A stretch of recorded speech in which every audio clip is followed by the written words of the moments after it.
తెలుగు వ్యాకరణం వ్యాకరణాంశాల వివరణ 7వ భాగానికి స్వాగతం. ఈ 7వ భాగంలో తెలుగు సంధుల గురించి ఆరంభించుకుందాం.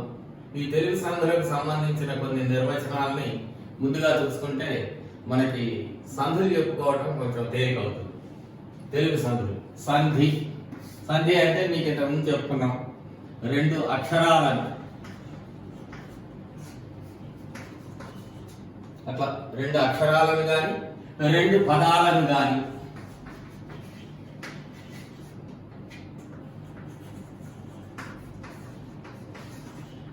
కలిపితే దాన్ని సంధి అంటాం. ఏ ప్లస్ ఏ అంటే ఏ మీరు ఏ దేశంలో వెళ్ళొచ్చారు, ఆయా అట్లా 2 అక్షరాలకైనా 2 అక్షరాలకు పాడండి, 2 అక్షరాలకి అది మీరు గుర్తుపెట్టుకోవాల్సింది. 2 అక్షరాలకు కానీ 2 పదాలకు కానీ సంధి జరిగినట్లయితే దాన్ని సంధి అంటాము. రామ ప్లస్ అన్న రామన్న, సీత ప్లస్ అక్క సీతక్క, ఇది సంధి. స్వరము ఇంతకు ముందు చెప్పుకున్నాం, అచ్చు. పూర్వపదము చెప్పుకున్నాం, మొదటి పదము ప్లస్ కు ముందుండే పూర్వస్వరము, పూర్వ పదములో ఉండే చివరి అచ్చు.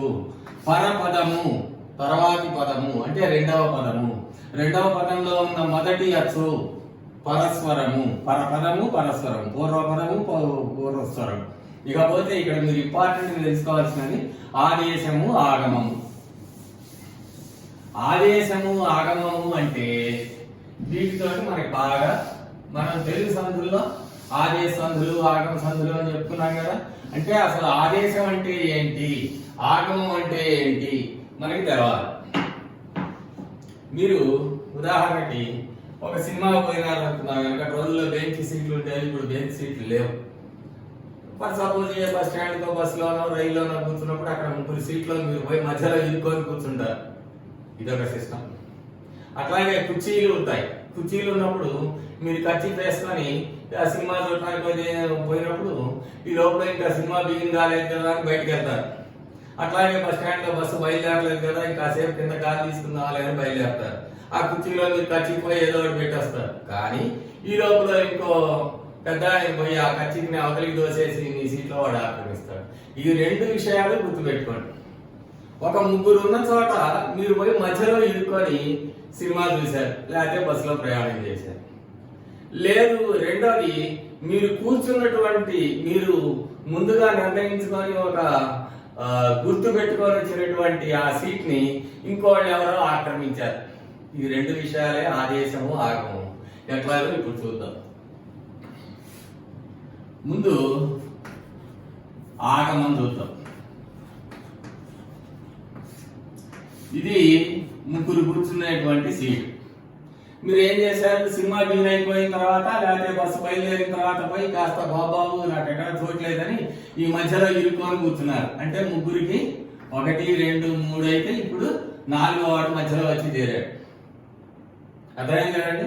3 సీట్లు ఉన్నటువంటి దాంట్లో మీరు మధ్యలో వచ్చి కూర్చున్నారు. ఇదే ఆగమం. దీన్ని మనం భాషలో చెప్పాలి అని అంటే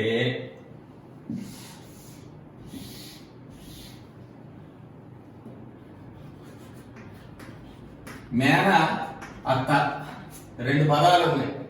ఈ 2 పదాల మధ్యలో ఈ అనే ఒక ఆయన వచ్చి కూర్చున్నాడు. ఇక్కడ కలిసి ఇలా కలిసేవారికల్లా మేన ఎత్త అయింది. అంటే ఏం జరిగింది ఇక్కడ, ఆగమం అంటే 2 వర్ణముల మధ్యలో ఉన్న ఆ, ఈ 2 అక్షరాల మధ్యలో వేరొక అక్షరము వచ్చి చేరుట, ఇది ఆగమం. మీరు ఆ ఉదాహరణ గుర్తుపెట్టుకుంటే ఇది తేలిగ్గా ఉంటుంది. ఎందుకంటే మీరు సినిమా చూస్తున్నంత సేపు వాడు నవ్వితే మీరు నవ్వాలి, వాడు ఏడిస్తే మీరు ఏడవాలి, లేకపోతే వాడు లేచిపోమంటాడు. ఒక భయం ఉంటుంది. వాడితో ఎందుకు అలా ఈ కాసేపు ప్రయాణానికి అని చెప్పేసి మనం ఏం చేస్తాం, వాడు ఏం చేస్తే అది చేస్తాం. అంటే వాడు మీకు ఇంతవరకు తెలవకపోయినా వాడితో పాటు మిత్రుడిలాగా ప్రవర్తిస్తారు. ఇదేది మిత్రవదాగమః. ఎక్కడికి పోది అక్కడే ఉంటుంది. అంటే 2 పదముల మధ్యలో 2 అక్షరాల మధ్యలో ఒక అక్షరము వచ్చి మిత్రుని వలె వచ్చి చేరుట, ఇది ఆగమం. Okay sir. 2 అక్షరముల మధ్యలో నాకి ఆకి మధ్యలో యా అనే అక్షరం వచ్చి చేరింది. ఇది చేరినప్పుడు దీన్ని ఆగమము అంటాం. యా అనేది ఆగమము. మరొక ఉదాహరణ చూద్దాం. పేద ఆలు, ఇక్కడ దా అనే అక్షరం ఉంది, ఇక్కడ ఆ అనే అక్షరం ఉంది. ఈ రెండు మధ్యలో రకారం వచ్చి చేరింది. చేరి ఏమవుతున్నది? పేదరాలు అవుతున్నది. రా అనే అక్షరం ఏంటన్నమాట? ఇక్కడ మిత్రుడు ఆ ఉంది, ఇందులో రాలో ఆ ఉంది కాబట్టి రా అనేది మాత్రమే ఆగమము. అంటే రెండు అక్షరములు దాకి ఆకి మధ్యలో ర అనే అక్షరం వచ్చి చేరడమే, మిత్రుని వలె అక్షరము వచ్చి చేరటమే ఆగమము అంటాం మనం. ఇది భాషలో మనం నేర్చుకోవాల్సింది. ఇలా ఆగమంగా వచ్చేటువంటి సందులన్నీ ఆగమ సందులు. నెక్స్ట్ ఆదేశం చూద్దాం. ఇప్పుడు అది మిత్రుడు అనుకున్నాం కాబట్టి ఇది ఆటోమేటిక్ గా శత్రు. శత్రువత్ ఆదేశ. ఇక్కడ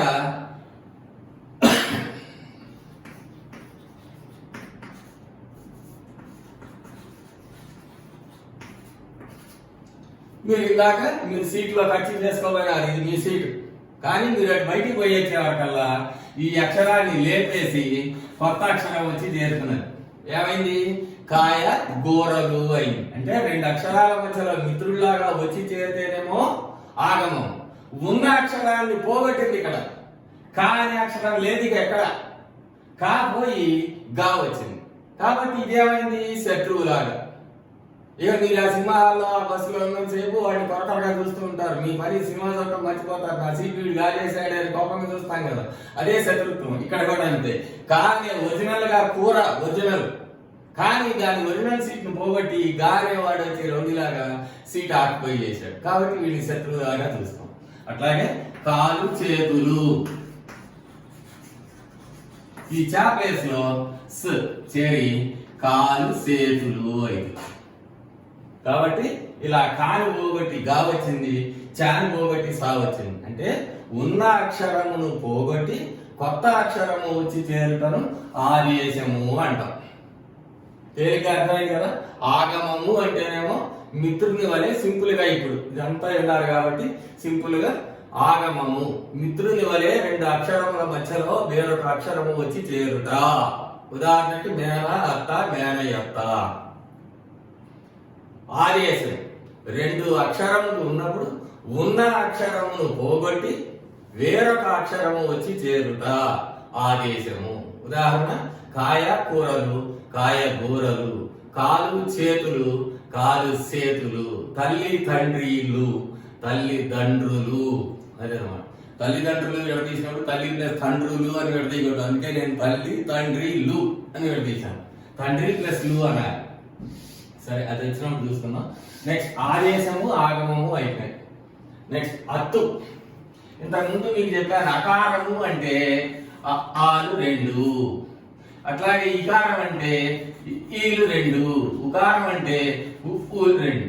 బట్ అత్తు అంటే మాత్రము పొట్టి ఆ మాత్రమే. ఇది మనకి సంస్కృతంలో తెలుగులో తేడా ఏంటంటే అక్కడ అకారం అంటే ఆ రెండు వస్తాయి. ఇక్కడ అత్తు అంటే ఆ మాత్రమే వస్తుంది, ఇత్తు అంటే ఈ మాత్రమే వస్తుంది, ఉత్తు అంటే పొట్టి ఊ మాత్రమే వస్తుంది. ఇది చాలా ఇంపార్టెంట్ మనకి తెలుగు సందులో. ఊ రాని అక్కడ సంస్కృతంలో ఊ రావచ్చు, ఊ రావచ్చు, ఈ రావచ్చు, ఈ రావచ్చు, ఆ రావచ్చు, ఆ రావచ్చు. కానీ ఇక్కడ మాత్రం అత్తు అంటే అకారమే, ఇత్తు అంటే ఇకారమే, ఉత్తు అంటే ఉకారమే. ఇక సంధిలో ఈ మూడు వస్తాయి మనకి. అకార సంధి నుంచే దీనైతే ఒకటి నిత్యము అంటే సంధి జరుగుతుంది. నిత్యము అని కనుక సూత్రంలో వస్తే కంపల్సరీగా సంధి జరుగుతుంది. జరగకపోవడానికి ఏమి స్కోప్ లేదు. ఆ సూత్రం ప్రకారం సంధి జరిగి తీరవలసిందే. ఇక వైకల్పికము, విభాష, వికల్పం. మూడు పదాలు మనకి సూత్రాల్లో వినపడుతుంటాయి. వైకల్పికము, విభాష, వికల్పం. మూడిట్లో ఏదన్నా ఒకటే. అంటే సంధి జరుగుతుంది, సంధి జరగదు. ఇది జరగడానికి, జరగకపోవటానికి. ఉదాహరణ ఒకటి చూద్దాం.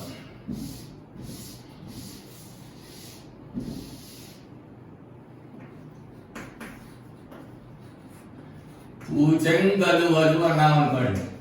అది ఎలా అయిందో ఏంటో తర్వాత చూద్దాం. మామూలుగా దీన్ని విడదీయాలి అంటే పూచను ప్లస్ కలువలు, ఇది సంధి విడదీసాం. ఇప్పుడు ఏమైంది, సంధి జరిగింది, పూచని కలువలు ఇన్ను పోయింది.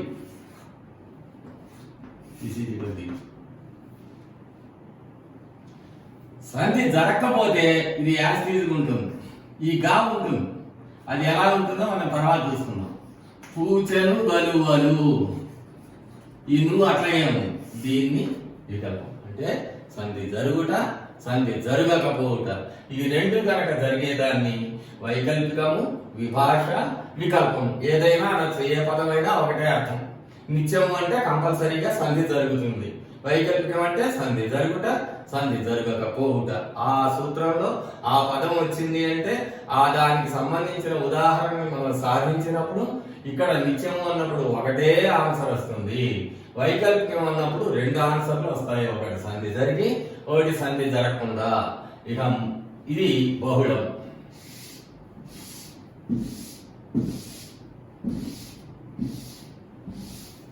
బహుళము అంటే ఇది 4 రకాలు. బహుళము అంటే 4 రకాలు. ఒకటి సంధి జరుగుట, ఒకటి సంధి జరగకపోవుట, ఒకటి వికల్పముగా వచ్చుట, ఇంతకు ముందు మనం చెప్పుకున్నాం. ఇంకోటి అన్య విధముగా వచ్చుట. దీనికి నేను పెట్టే గుర్తులు మీకు ఈజీగా. జరుగుట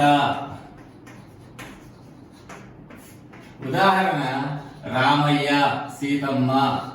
రామ ప్లస్ అయ్య, రామయ్య సంధి జరిగిపోయింది. రామ అయ్య అనం, సీత అమ్మ అనం. కాబట్టి సంధి జరగడానికి ఉదాహరణ సంధి జరిగింది. జరగకపోవుట సంధి జరగదు. ఏ సూత్రం పెట్టినా కానీ అక్కడ సంధి జరగదు. వెల ప్లస్ ఆలు, ఏం కావాలి, రెండు కలిపితే వెలాలు అని కావాలి. కానీ ఇది కాదు, ఏమైతుంది, వెలయాలు అవుతుంది. మేనత్త వెలయాలు అవుతుంది. కాబట్టి సంధి జరగకపోవడానికి ఉదాహరణ. ఇక మేనత్త సంధి జరిగితే ఇందా చెప్పాను, మేనయత్త జరగకపోతే, ఇదేమో జరిగితే ఇది జరగకపోతే, ఇది విభాష అంటే సంధి జరుగుట, సంధి జరగకపోవుట. మూడోది వైకల్పికముగా లేకపోతే వికల్పముగా వచ్చుట అని తేలిక ఉంటుంది. వికల్పముగా వచ్చుట మూడోది. నాలుగోది అన్య విధముగా వచ్చుట. అన్య విధం అంటే ఏంటి, వేరొక విధముగా. ఎలా వచ్చింది, question mark. You don't ask, మనకు ఆ హక్కు లేదు అడగడానికి. ఏమండి ఎలా అంటే ఒక ప్లస్ ఒక ఏమైతుంది, లెక్క ప్రకారం ఒక్కొక్కటి కావాలి. మళ్ళా కావత్తు పెడితే అది అర్థం వేరే. మళ్ళా ఒక్క ప్లస్ ఒక్క ఒక్కొక్క అవుతుంది. కావత్తు లేదు ఇక్కడ, ఒక ప్లస్ ఒక ఈజ్వల్ టు ఒక్కొక్క. కానీ మనం ఏం చెప్తాం, ఇది రాయం ఎక్కడ, ఏం రాస్తాం, ఒకనొక అంటాం. ఈ నా ఎక్కడి నుంచి వచ్చింది, యూ డోంట్ ఆస్క్, మనకు అడిగే. అది అన్య విధంగా వచ్చు.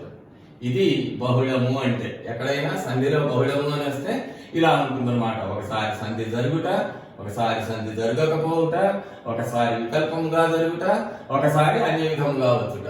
సంధి జరుగుటకు ఉదాహరణ రామయ్య సీతమ్మ. సంధి జరగకపోవుటకు ఉదాహరణ వెల ప్లస్ ఆలు, వెలాలు అని కావలసి ఉండగా సంధి జరగక వెలయాలు అవుతుంది.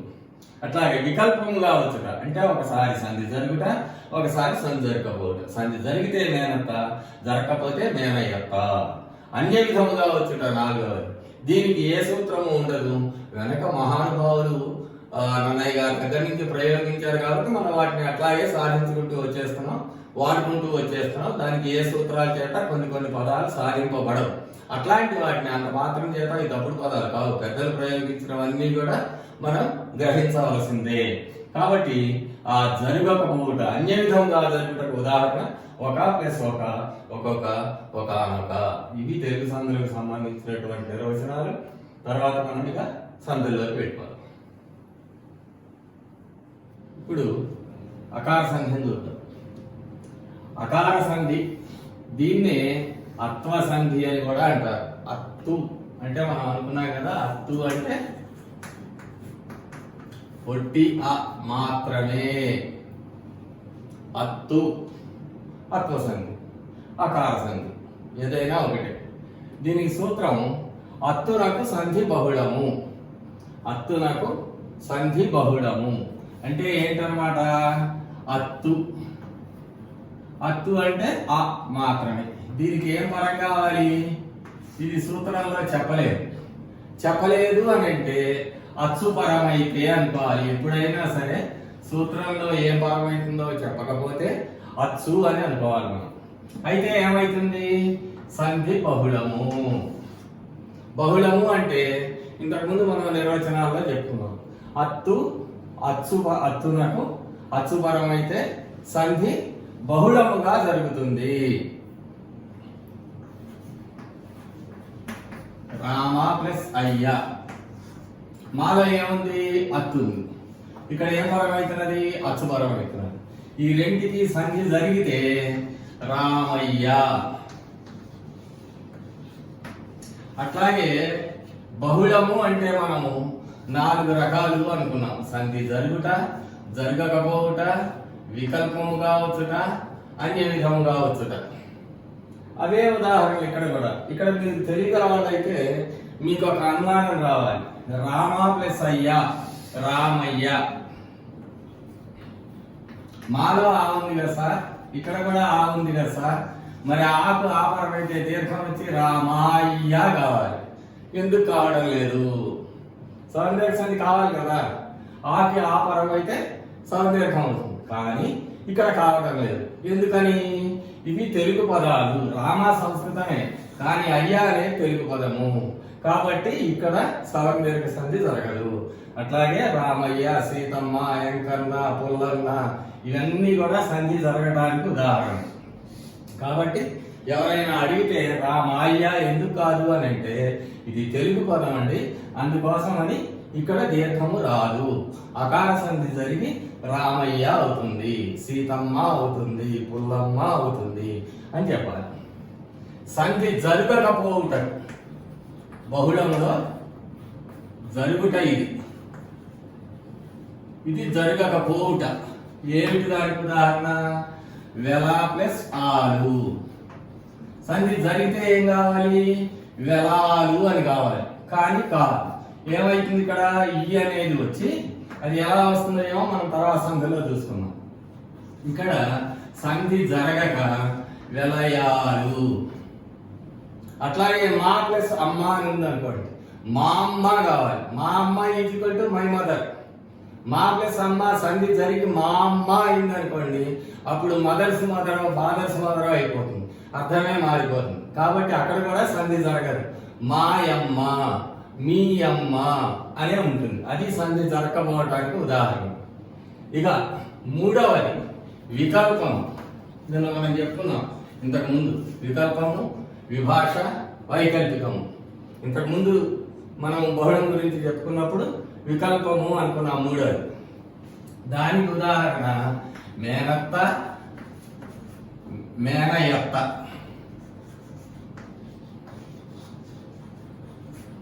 సంధి జరిగితేనేమో మేనత్త, జరగకపోతే మేనయత్త. ఇది వికల్పంగా జరుగుతుంది. మేనా ప్లస్ అత్త, మేనత్త సంధి జరిగి. నాలుగోది ఏమనుకున్నాము? అన్య విధముగా వచ్చుట.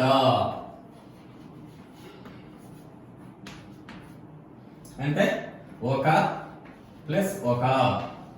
ఏం కావాలి? లెక్క ప్రకారం ఒక్కొక్క అని కావాలి, కానీ కాదు. ఏమైతుంది? ఒకానొక.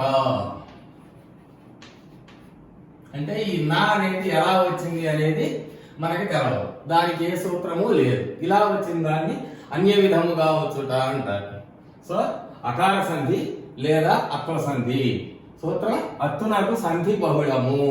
అత్తునకు అంటే ఆ పొట్టి ఆ అనే అక్షరానికి అచ్చుకి అంటే మొదటి పదం చివర ఇది ఉండాలి, రెండవ పదం మొదలు ఇది ఉండాలి. ముందు మనం చెప్తున్నాం కదా లఘువులు, పరమైనలు వచ్చును.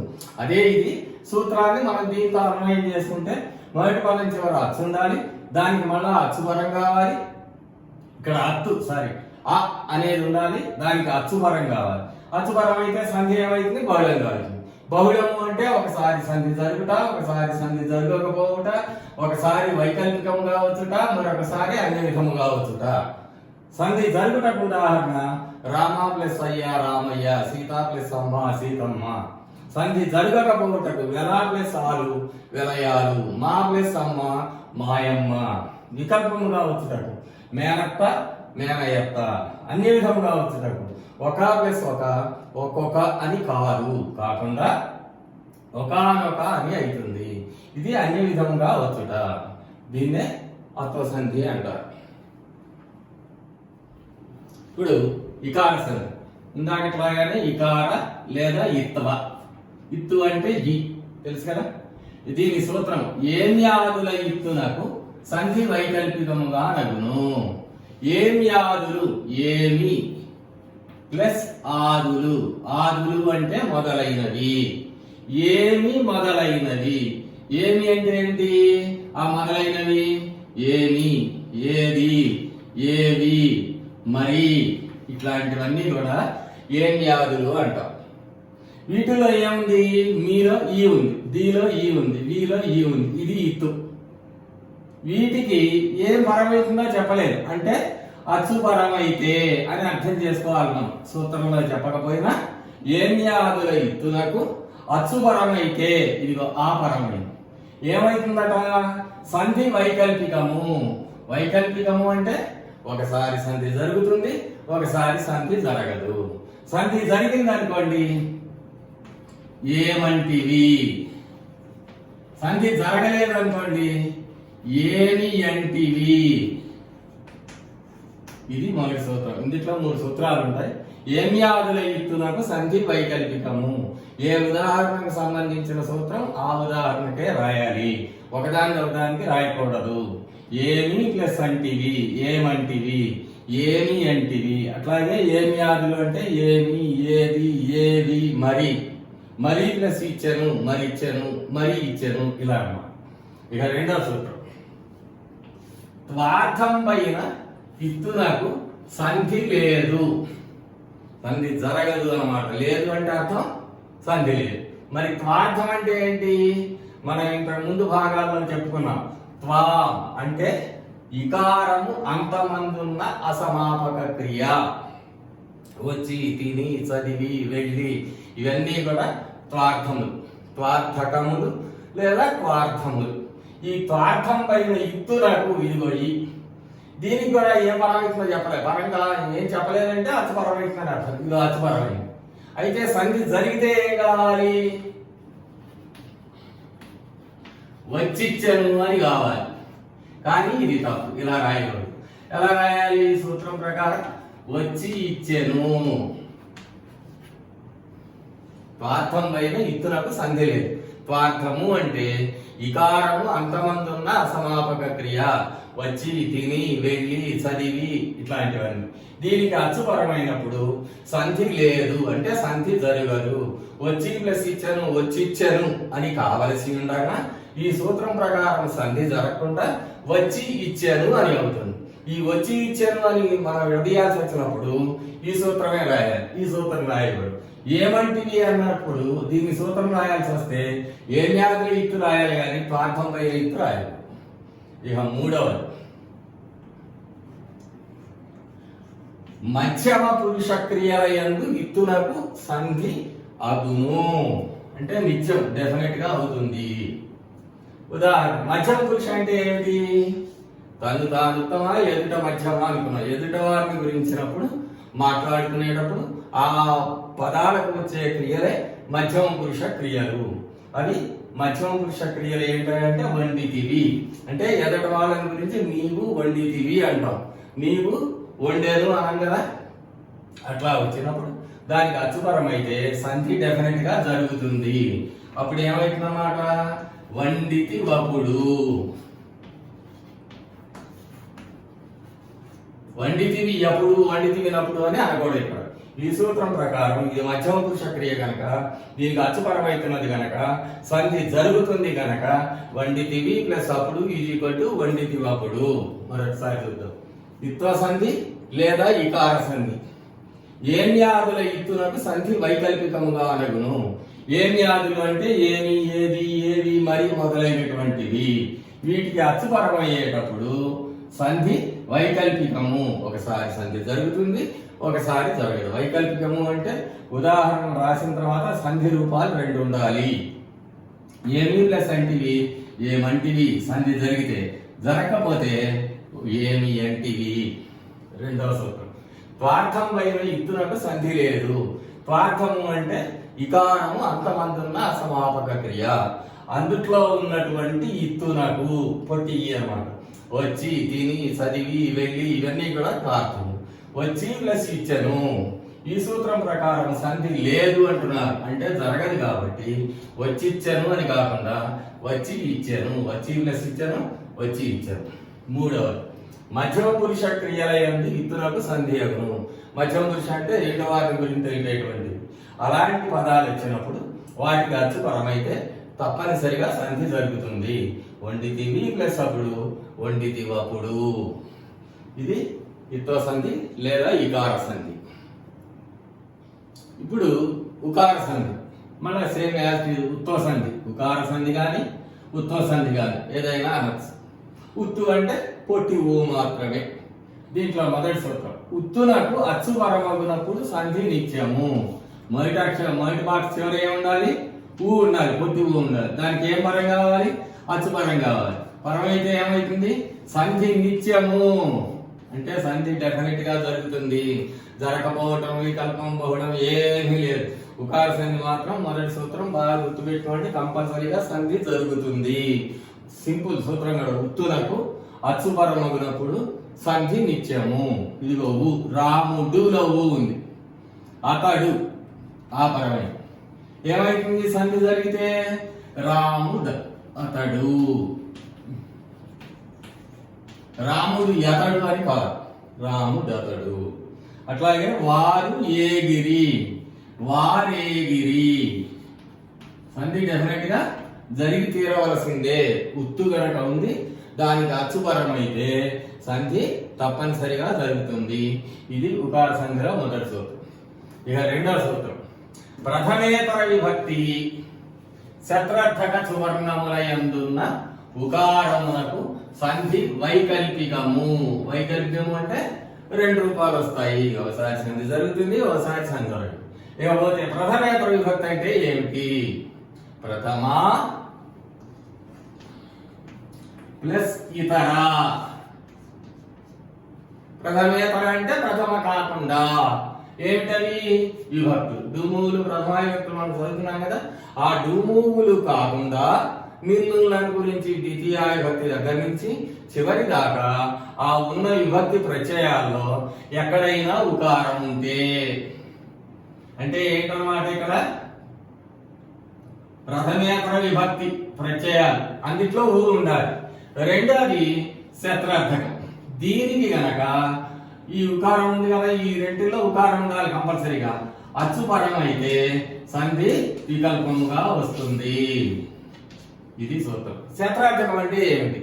మనం ఇంతకుముందు చెప్తున్నాం. శత్రార్థకము అంటే సున్, అంతమందున్న అసమాపక క్రియ. ఇంతకుముందు ఇకార సంధిలో త్వార్థము చెప్తున్నాం, అది ఇకారము అంతమంది ఉన్నది. ఇక్కడ సున్ వర్తమాన కాలంలో ఉండేది. ప్రజెంట్ కంటిన్యూస్ టెన్స్ దాదాపుగా ఇంగ్లీష్ లో వచ్చుచున్, తినుచున్, వెళ్ళుచున్, పోవుచున్, ఇవన్నీ కూడా శత్రార్థకం. ఈ చుల్లో ఏముంది? ఊ ఉంది. అట్లాగే ప్రథమేతర విభక్తి అంటే నిన్నులను కూర్చి గురించి అందులో ఏం లేదు. కొరకం కై ఇదిగో కు, కూలో ఉంది. నిన్ను నూలో వస్తుంది. కొరకం కై వల్లం కంటే పట్టి లేదు. కిన్ కున్ కూలో ఉంది ఉకారం.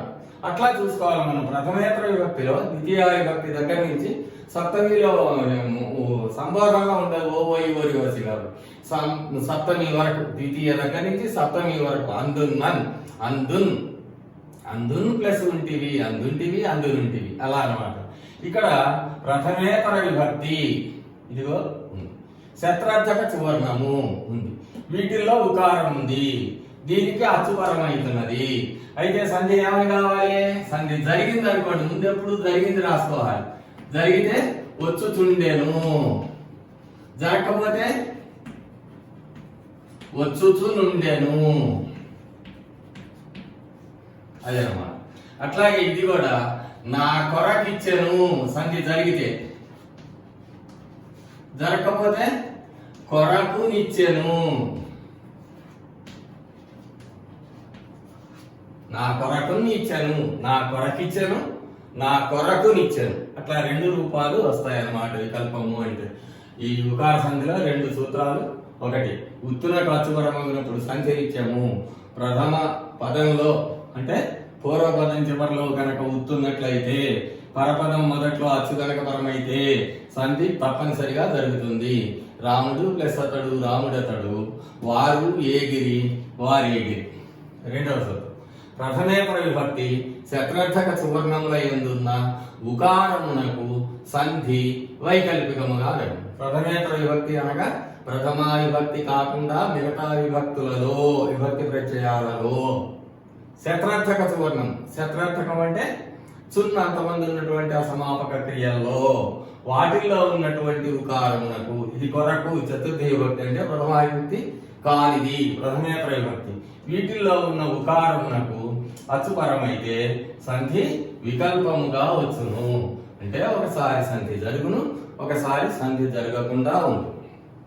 సంధి జరిగిన ఎడల వచ్చుచును ఉండేను, వచ్చుతుండేను, జరగకపోయినతో వచ్చుతుండేను. అట్లాగే నా కొరకుని ఇచ్చాను, నా కొరకు ఇచ్చాను, నా కొరకుని ఇచ్చాను సంధి జరగకపోతే. ఇది ఉకార సంధి. తర్వాత ఇప్పుడు మనం అకార ఇకార ఉకార సంధులు నేర్చుకున్నాం. తర్వాత భాగంలో ఆగమ సంధుల గురించి తెలుసుకుందాం.